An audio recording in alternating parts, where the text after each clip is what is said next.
آگے بڑھیں اور آپ کو بتائیں وینیزویلا میں آئے تباہ کن زلزلے میں اموات کی تعداد 235 ہو گئی ہے۔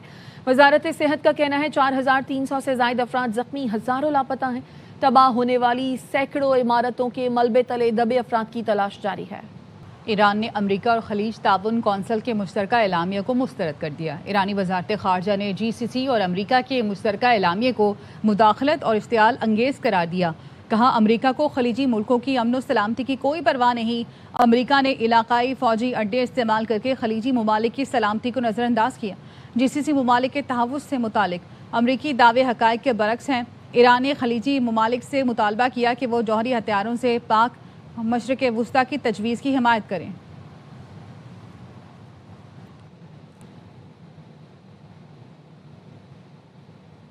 حزب اللہ نے دریائے لیتانی کے شمال میں غیر مسلح ہونے سے انکار کر دیا۔ اسرائیل سے لبنان سے غیر مشروط انخلا کا مطالبہ کر دیا۔ کہا اسرائیل بہر صورت مکمل اور غیر مشروط طور پر لبنان سے نکلنا ہوگا، جس کے بعد ہی ہتھیاروں پر بات ہوگی۔ حزب اللہ کے سربراہ نعیم قاسم کا کہنا ہے اسرائیل لبنان پر قبضے کی نیت سے آیا ہے۔ مزاحمت نئے مرحلے میں داخل ہو چکی۔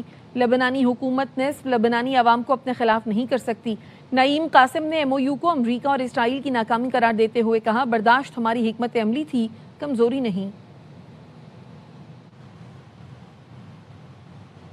پاسداران انقلاب قدس فورس کے سربراہ اسماعیل قالی نے اسرائیل کو خبردار کر دیا۔ کہا اسرائیل کو لبنان کے تمام علاقوں سے نکلنا ہوگا۔ لبنانی سرزمین استقامت اور مزاحمت کا میدان ہے۔ اگر اسرائیل لبنان سے خود نہیں نکلتا تو وہ ذلت و شکست سے دوچار ہو کر بھاگے گا۔ امریکی صدر ٹرمپ نے زراعت سے متعلق ایک ایگزیکٹو آرڈر پر دستخط کر دیے۔ وائٹ ہاؤس میں تقریب سے خطاب میں صدر ٹرمپ نے کہا امریکہ جلد ایرانی فنڈ سے گندم، سویابین اور مکئی خریدے گا۔ ہم زرعی شعبے میں نئی جدتیں لائیں گے۔ انہوں نے ایک بار پھر دہرایا کہ ایران کی فوجی صلاحیتوں کو ختم کر دیا گیا ہے۔ ایران کو جوہری ہتھیار رکھنے کی اجازت نہیں دے سکتے۔ Iran have a nuclear weapon, and we're not going to let that happen. So we did that. They will not have a nuclear weapon, and they've agreed to that, 100% agreed to that. We will, but the strait is open. Yesterday they took out 19 million barrels of oil. That's the most in the history of the strait, and the oil prices are dropping like a rock. Navy, they had 159 ships within 1.5 weeks. They were all at the bottom of the sea. And then I have to listen to the fake news. Oh, they're much better today than they were then. These people are crazy. Oman کے جنوب مشرق میں cargo جہاز پر حملے کے بعد اقوام متحدہ نے آبنہ ہرمز سے جہازوں کا انخلا عارضی طور پر معطل کر دیا۔ بین الاقوامی میری ٹائم آرگنائزیشن IMO کے سیکرٹری جنرل کا کہنا ہے ہرمز میں پھنسے 11,000 سے زائد ملاحوں کو نکالنے کا عمل معطل کر دیا گیا۔ جس جہاز پر حملہ ہوا وہ IMO کے انخلا فریم ورک کے تحت سفر نہیں کر رہا تھا۔ کئی جہازوں کو پہلے ہی نکالا جا چکا ہے۔ ملاحوں کی سلامتی اولین ترجیح ہے۔ بحری حفاظت یقینی بنانے کے لیے انخلا کا منصوبہ اس وقت تک روکا جائے گا جب تک مزید وضاحت حاصل نہیں ہو جاتی۔ ادارہ یہ یقینی بنانا چاہتا ہے کہ ضروری حفاظتی ضمانتیں برقرار رہیں۔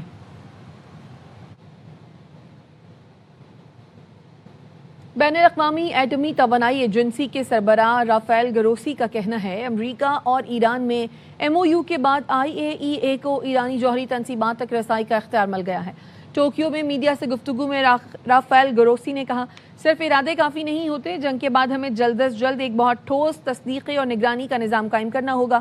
امید ہے ایران جوہری مقامات کے معائنے کی اجازت دے گا۔ MOU کے تحت جوہری حصے کی نگرانی IAEA کرے گی، جس کے لیے معائنے کی ضرورت ہوگی۔ اس کے سوا کوئی راستہ نہیں۔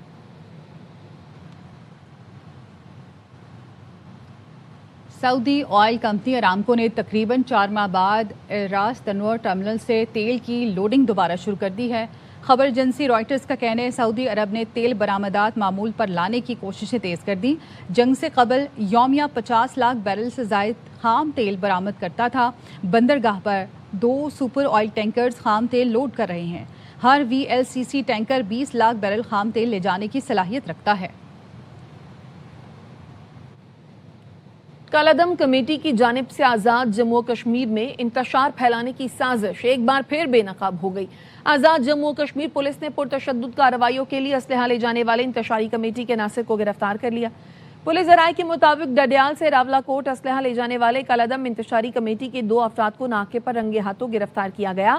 گرفتار افراد نے انکشاف کیا کہ وہ انتشاری کمیٹی کے شرپسند سرغنہ مہران، امان اور ناظم کے لیے کام کر رہے تھے۔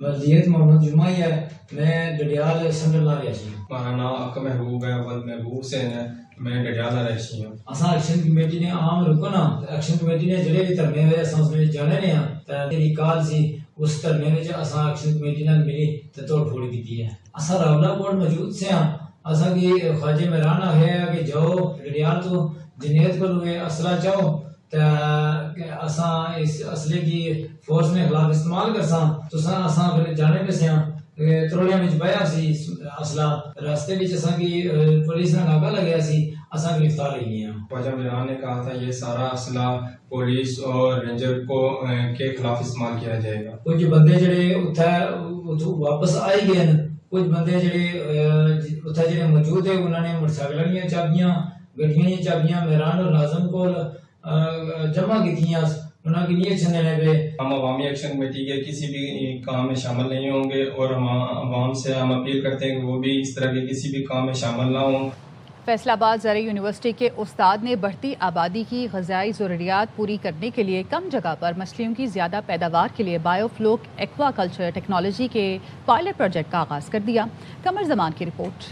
پاکستان سمیت پوری دنیا کو فوڈ سیکیورٹی کے مسائل کا سامنا ہے۔ زرعی یونیورسٹی فیصل آباد کے فشریز ڈپارٹمنٹ کے ایسوسیٹ پروفیسر ڈاکٹر عبدالمتین نے چھت کے اوپر 10 فٹ قطر کے 2 واٹر ٹینک نصب کر کے سولر سسٹم کے ذریعے یہ منصوبہ شروع کیا ہے۔ ان کا کہنا ہے بایو فلوک سسٹم کے ذریعے کم جگہ اور پانی میں مچھلی کی زیادہ پیداوار کا حصول ممکن ہے۔ جتنی ہم 1 ایکڑ میں مچھلی پیدا کرتے ہیں، 1 ایکڑ میں کم سے کم 60 لاکھ لیٹر پانی ہوتا ہے، اتنی مچھلی ہم جسٹ 30 اسکوائر فٹ میں پیدا کر سکتے ہیں، جسٹ 35 سے 40 ہزار لیٹر میں۔ روایتی فش فارمنگ کے لیے 3 کنال اراضی اور 20 لاکھ لیٹر پانی کی ضرورت ہوتی ہے، جبکہ بایو فلوک سسٹم کے تحت چھت یا زمین پر 10 فٹ قطر کے 2 ٹینکوں کے لیے صرف 12,000 لیٹر پانی درکار ہے۔ طلباء کا کہنا ہے یہ منصوبہ آنے والے وقت کی ضرورت ہے۔ اس سسٹم میں پلس پوائنٹ یہ ہے کہ بہت زیادہ فیڈ نہیں دینی پڑتی، ہمارا ویسٹ بہت کم آ رہا ہے۔ یہ آنے والے وقتوں کی ضرورت ہے اور دنیا میں یہ کام کیا جا رہا ہے۔ اس کے علاوہ یہ فوڈ سیکورٹی میں بھی بڑا اہمیت کا حامل ہے۔ بایو فلوک سسٹم کے تحت 100 واٹ کا ایئر پمپ نصب کرنا پڑتا ہے جو صرف ایک بلب جتنی بجلی استعمال کرتا ہے۔ صرف 2.5 لاکھ روپے سے لگایا جانے والا یہ پروجیکٹ 4 ماہ بعد ہی منافع دینا شروع کر دیتا ہے۔ فوڈ سیکیورٹی کے بڑھتے ہوئے خدشات کو کم کرنے کے لیے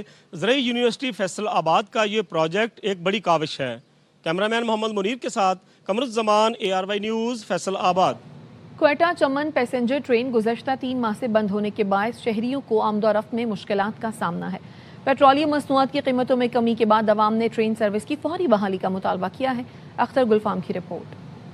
پیٹرولیم مصنوعات کی قیمتوں میں عالیہ کمی کے بعد وفاقی حکومت نے کفایت شاری کے بیشتر اقدامات، جمعے کی چھٹی اور سرکاری پیٹرول کی کٹوتی ختم تو کر دی، مگر کوئٹہ چمن مسافر ٹرین سروس بحال نہیں کی گئی، جس کے باعث شہریوں کو شدید مشکلات کا سامنا کرنا پڑ رہا ہے۔ ہمارا ریل سواری کے لیے، غریبوں کے لیے بہت اچھا ہے۔ ٹرین ہمارے علاقے کے لیے بہت بہترین سہولت تھی، فرار غریب آنے جانے کے لیے بہت آسانی تھی۔ 4 مہینے ہو گئے جو ٹرین بند ہے۔ حکام بالا سے گزارش ہے کہ ٹرین کو بحال کیا جائے۔ مسافر ٹرین سروس کی بندش سے روزانہ سفر کرنے والے مسافر متاثر ہو رہے ہیں، جبکہ متبادل سفری ذرائع کے مہنگے کرایوں نے عوام کی پریشانیوں میں مزید اضافہ کر دیا ہے۔ مہنگائی بے روزگاری سے متاثر عوام کے لیے جلد از جلد چمن ٹرین کو چلایا جائے، پیٹرولیم مصنوعات کو مزید سستا کیا جائے۔ شہریوں نے وفاقی وزیر ریلوے اور ریلوے کے دیگر اعلیٰ حکام سے مطالبہ کیا ہے کہ عوامی مشکلات کو مد نظر رکھتے ہوئے کوئٹہ چمن مسافر ٹرین کو فوری طور پر بحال کیا جائے تاکہ لوگوں کو سستی، محفوظ اور آسان سفری سہولت میسر آ سکے۔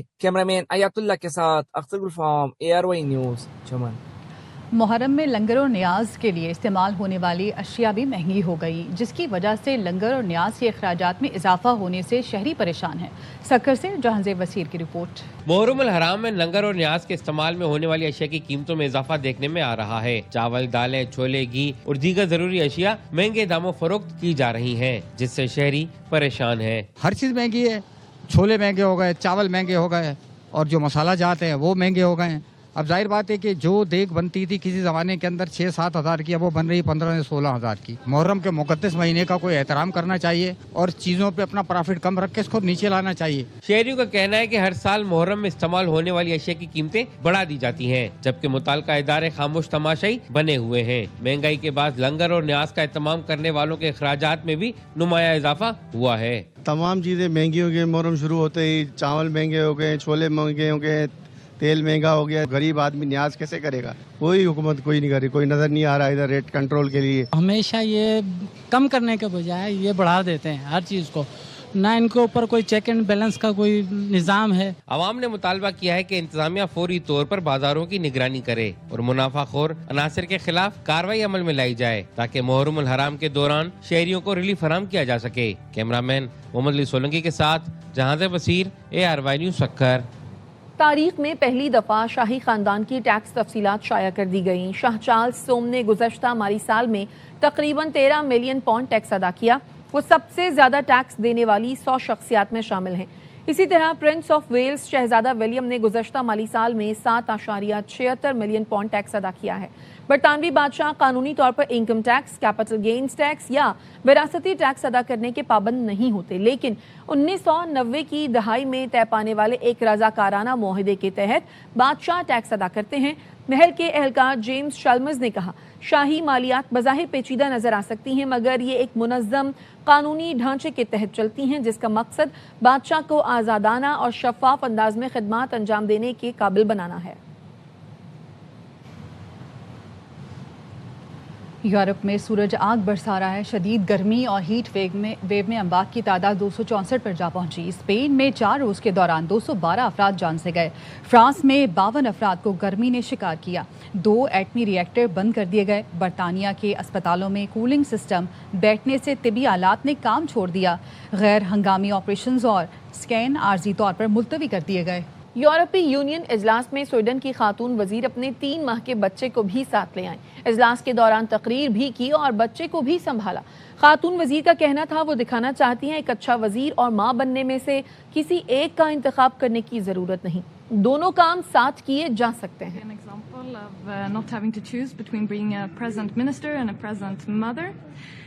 And I think that there are many vikten av att hålla de här signalerna på det.